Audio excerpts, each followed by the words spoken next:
Magandang hapon po. Ito po ang resulta ng Lotto Draw ng 2 p.m. Martes, March 19, 2024. Sa 2D Lotto, 22, 21 in exact order.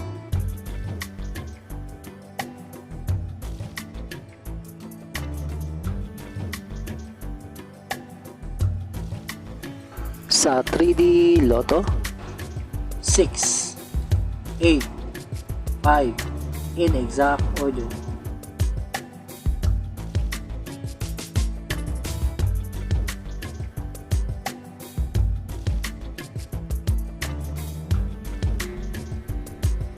ito po ang mga paalala sa mga Lotto winners at paraan kung paano makuha ang napanalunan. Ito po ang mga paalala sa mga Lotto winners at paraan kung paano makuha ang napanalunan.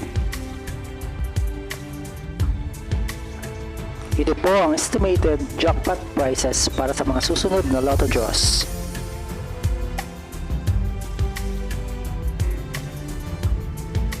See you again later at 5 p.m. Lotto results para sa 2D Lotto at 3D Lotto. Kung nagustuhan mo ang video ito, please like, share at isubscribe mo na yan para lagi ka-updated sa mga bagong Lotto results ngayon. Thank you for watching this 2 p.m. Lotto results.